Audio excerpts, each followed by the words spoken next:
नमस्कार। अगर आपने कभी हरिद्वार के हर की पौड़ी में गंगा स्नान किया है तो आपको याद होगा कि 10-12 डिग्री सेल्सियस के पानी में डुबकी लगाने का कितना सूदिंग एक्सपीरियंस होता है। आखिर क्यों हरिद्वार या ऋषिकेश के गंगा स्नान को इतना सेक्रेड माना जाता है? आज इसका साइंटिफिक पहलू जानने की कोशिश करेंगे। क्या होगा अगर अगले 14 दिनों तक या 2 हफ्तों तक लगातार हर दिन आप कोल्ड शावर लेंगे, मतलब 10 से 15 डिग्री सेल्सियस टेम्परेचर वाले पानी से नहाएंगे। आज इसी बारे में थोड़ा डिटेल में बात करेंगे। आपने आइस मैन के बारे में शायद सुना होगा, किसी किताब में पढ़ा होगा या फिर यूट्यूब वीडियो देखा होगा। आइस मैन ने एक विम हॉफ मेथड डेवलप किया जिसमें आइस बाथ या कोल्ड शावर को हेल्थ इंप्रूव करने के लिए यूज़ किया जाता था। कोल्ड थेरेपी के अराउंड कुछ रिसर्च पे बेस्ड आज मैं आपको 10 सीरियस हेल्थ बेनिफिट्स बताऊंगा जो कोल्ड शावर से या फिर ठंडे पानी से के स्नान से आपको मिल सकते हैं। ठंड के टाइम में जो नॉर्मल पानी होता है शावर का वही काफ़ी ठंडा होता है, उसी से नहाना है। पर गर्मियों में अगर आपके शावर में कूलिंग मैकेनिज़्म इंस्टॉल्ड है तो ठीक है, पर अगर नहीं है तो गर्मियों में आप 1 बाल्टी पानी में आइस मिला के उसको ठंडा कर सकते हैं। अगर आपको लगता है कि आप इतने ठंडे पानी से नहीं नहा सकते तो मैं कहूँगा कि एक बार मेरी बात सुन लीजिए, इसके बेनिफिट्स को जान लीजिए, फिर डिसाइड करिएगा, क्योंकि इसके कुछ सीरियसली पॉजिटिव बेनिफिट्स होते हैं। और किसी को भी एकदम से ठंडे पानी से नहाना शुरू नहीं कर देना है। पानी के टेम्परेचर को आप धीरे धीरे कुछ दिनों में कम कर सकते हैं। ये इतना भी चैलेंजिंग नहीं होता है। अक्सर हम देखते हैं कि माँ बाप बच्चों को ठंड में बाहर निकलने से मना करते हैं या फिर बारिश में भीगने से मना करते हैं। सबको पता है कि ज़्यादा ठंड के एक्सपोजर से तबीयत खराब हो सकती है, पर साइंटिफिकली स्पीकिंग जब भी आपकी बॉडी को एक्सट्रीम कोल्ड का एक्सपोजर मिलता है, मैं बहुत लंबे समय की बात नहीं कर रहा हूँ, शॉर्ट ड्यूरेशन, थोड़े समय के लिए जब आपकी बॉडी को तेज़ ठंड का एक्सपोजर मिलता है तो आपकी इम्यूनिटी बढ़ जाती है। कोल्ड शावर लेने का ये पहला फ़ायदा है। बस 4 से 5 मिनट के ठंडे पानी के स्नान से आपकी इम्यूनिटी बढ़ती है, क्योंकि इससे मोनोसाइट्स और लिम्फोसाइट्स बढ़ जाते हैं। These are white blood cells जो पैथोजन से लड़ते हैं। इसके अलावा टी हेल्पर सेल्स भी बढ़ते हैं। T helper cells immune system के लिए क्वार्टर बैक की तरह काम करते हैं। क्वार्टर बैक का मतलब जिसके पास हर प्रॉब्लम का आंसर हो। कोल्ड बाथ से टी सप्रेसर सेल्स भी बढ़ते हैं। टी सप्रेसर सेल्स का काम है ओवर रिएक्टिव इम्यून सिस्टम को काम डाउन करना, आपके इम्यून सिस्टम को डिस्ट्रक्शन से बचाना। जब हमारी बॉडी में टी सप्रेसर सेल्स कम होते हैं तब हमारा इम्यून सिस्टम कंफ्यूज होता है और ऑटो इम्यून डिजीजेस होती हैं, जैसे कि डायबिटीज़, रूमेटॉइड अर्थराइटिस या कैंसर। ये बात काफ़ी काउंटर इंट्यूटिव है, पर सच है कि थोड़े समय के लिए आपकी बॉडी एक्सट्रीम कोल्ड में रहती है तो आपका इम्यून सिस्टम एनहांस होता है, रोग प्रतिरोधक क्षमता बढ़ जाती है। दूसरा बेनिफिट, ठंडे पानी के स्नान से आपकी बॉडी में नॉरएड्रेनालिन का स्पाइक होता है। नॉरएड्रेनालिन एड्रेनालिन से मिलता जुलता एक हार्मोन होता है। जब लोग डिप्रेशन में होते हैं या जिनको एंजाइटी या अटेंशन डेफिसिट डिसऑर्डर होता है, उनकी बॉडी में नॉरएड्रेनालिन कम पाया जाता है। अगर आप ठंडे पानी से रोज़ नहाते हैं तो नॉरएड्रेनालिन बढ़ेगा, जिससे ओवरऑल मूड आपका इम्प्रूव करेगा और पॉजिटिव भी रहेगा।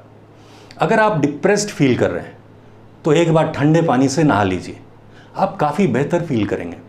अगर एंजाइटी हो रही है, आप बहुत ज़्यादा चिंतित हैं, तो ठंडे पानी से नहा के देखिए, all your worries will evaporate. इतना ही नहीं, नॉरएड्रेनालिन के बढ़ने से मेमोरी, कंसंट्रेशन और फोकस भी बढ़ेगा। ह्यूमन बॉडी एकदम से ऐसा कॉम्प्लेक्स मैकेनिज्म नहीं बन गया है।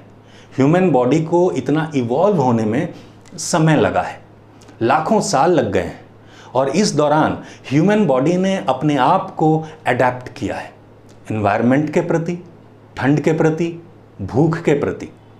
एक वीडियो थी मेरी answering back to the talking food. इसमें मैंने इसी इवोल्यूशनरी प्रोसेस के बारे में बात की है कि नेचर ने जो हमें इनबिल्ट मैकेनिज्म दिए हैं उसको हम बाय करेक्ट प्रैक्टिस कैसे यूटिलाइज कर सकते हैं। इस वीडियो का लिंक डिस्क्रिप्शन में आपको मिल जाएगा, आप चाहें तो देख सकते हैं। खैर, इस इवोल्यूशनरी प्रोसेस के दौरान हमारी बॉडी कई तरह के एडेप्टिव और सर्वाइवल मैकेनिज्म डेवलप करती है ताकि हमारी ओवरऑल हेल्थ अपने आप इम्प्रूव होते रहे और हमारी body extreme cold, extreme heat और भूख का सामना ज़्यादा बेहतर कर सके। इसको हॉर्मेटिक इफ़ेक्ट कहते हैं। हॉर्मेटिक इफ़ेक्ट का मतलब जब आपकी लाइफ में स्ट्रेस आता है तो आपकी स्ट्रेंथ बढ़ती है, या फिर जब आप एक्सरसाइज करते हैं तो आपकी स्ट्रेंथ बढ़ती है। फास्टिंग से विल पावर का बढ़ना भी हॉर्मेटिक इफ़ेक्ट है और ठंडे पानी से नहाने से डेफिनेटली हॉर्मेटिक इफ़ेक्ट होता है। तीसरा बेनिफिट, कोल्ड शावर से वेट लॉस में मदद मिलती है। कैसे? जब आप ठंडे पानी से नहाते हैं तो आपकी बॉडी में ब्राउन फैट ट्रिगर होता है। ब्राउन फैट को कहते हैं ब्राउन एडिपोज टिश्यू। जब आपको ठंड का सेंसेशन होता है ना, या जब आपको ठंड लग रही होती है, तो यही सेंसेशन बॉडी में ब्राउन फैट को स्टिमुलेट करता है। ऐसा समझ लीजिए कि जितनी ज़्यादा ठंड आप अपने आप को लगने देते हैं उतना ज़्यादा ब्राउन फैट आपकी बॉडी में ट्रिगर होता है। अच्छा, ये ब्राउन फैट और वाइट फैट में क्या डिफरेंस है? आपकी बॉडी में जो फैट है वो ऐसा समझिए दो टाइप के हैं, एक ब्राउन एडिपोज टिश्यू या ब्राउन फैट और दूसरा वाइट एडिपोज टिश्यू या white fat.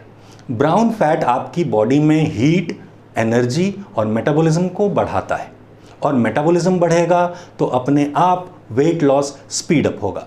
Brown fat white fat को बर्न करने में भी मदद करता है और वाइट फैट स्टोरेज फैट होता है जिसको हम चर्बी कहते हैं। एक इंटरेस्टिंग बात, आपकी बॉडी का सिर्फ 100 ग्राम ब्राउन फैट पूरे दिन में 3400 कैलोरीज बर्न कर सकता है और इतनी कैलोरीज शायद आप एक दिन में खाते भी नहीं हैं। इसलिए बॉडी में ब्राउन फैट का बढ़ना एक अच्छी बात है। वैसे ब्राउन फैट एक और तरीके से वेट लॉस में हेल्प करता है क्योंकि ब्राउन फैट से इंसुलिन सेंसिटिविटी बढ़ती है और यही है कोल्ड शावर का चौथा बेनिफिट, इंसुलिन सेंसिटिविटी का बढ़ना। इंसुलिन सेंसिटिविटी हो गया इंसुलिन रेजिस्टेंस का ऑपोजिट।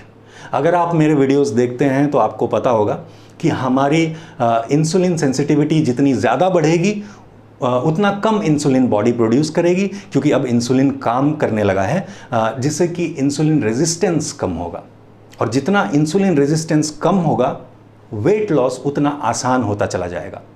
इसलिए अगर आपको डायबिटीज़ है या आप प्री डायबिटिक हैं और रोज़ ठंडे पानी से नहाते हैं तो आप देखेंगे कि आपका ब्लड ग्लूकोज काफ़ी कंट्रोल रहेगा और जब ऐसा होगा तो एक्स्ट्रा फैट भी अपने आप बर्न होगा।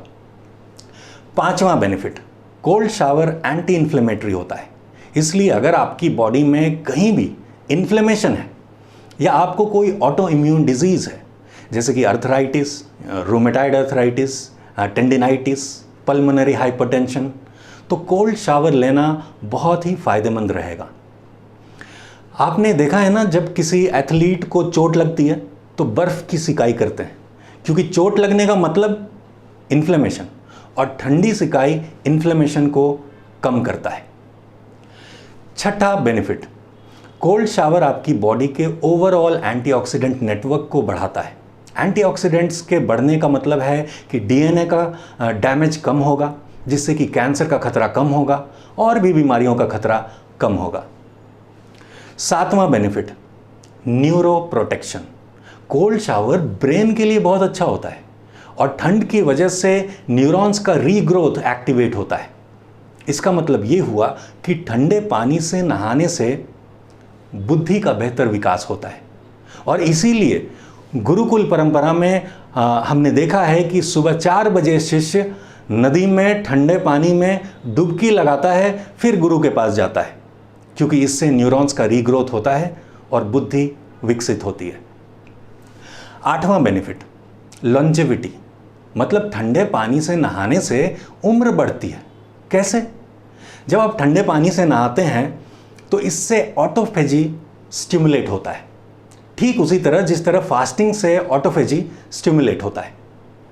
ऑटोफेजी उस कंडीशन को कहते हैं जिसमें प्रवेश करने के बाद आपकी बॉडी पुराने डैमेज्ड प्रोटीन्स को रिसाइकल करके एनर्जी प्रोड्यूस करती है।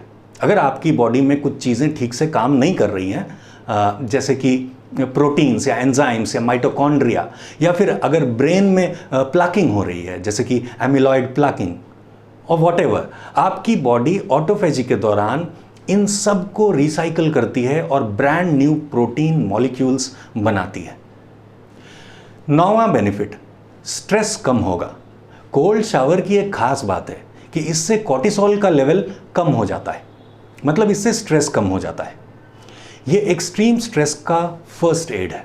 अगर आप बहुत ज़्यादा स्ट्रेस में हैं तो एक बाल्टी पानी में ढेर सारा बर्फ़ मिलाइए और इससे नहा लीजिए, स्ट्रेस गायब हो जाएगा। और कोल्ड शावर का 10वां बेनिफिट है बेटर रिकवरी। आप एथलीट हैं या जिम में एक्सरसाइज करते हैं, मेहनत का काम करते हैं, या आपकी बॉडी में कोई परमानेंट सा दर्द रहता है, तो रेगुलरली कोल्ड शावर लेने से आप जल्दी रिकवर करेंगे। Cold therapy is the way to go for you. मैं समझता हूँ कि आप तो रोज़ नहाते ही होंगे, तो जब बस ठंडे पानी से रोज़ नहाने के इतने सारे बेनिफिट्स होते हैं तो क्यों ना इसको आजमाया जाए। मैं आपको बताना चाहता हूँ कि कोल्ड शावर से कोई नुकसान नहीं होता है, सिर्फ फ़ायदा ही होता है। जो लोग अक्सर हरिद्वार जाकर गंगा में डुबकी लगा के आते हैं, या फिर वो लोग जो कुछ दिनों के लिए हरिद्वार या ऋषिकेश चले ही जाते हैं और रोज़ वहाँ पे डुबकी लगाते हैं, वो इसके बेनिफिट्स को बेहतर समझ सकते हैं।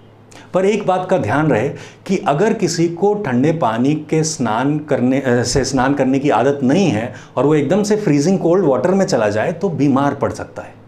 इसलिए इतना बस ध्यान रख लीजिए कि अगर आदत नहीं है तो धीरे धीरे पानी का टेम्परेचर दिन प्रतिदिन कम करके इसकी आदत डालें।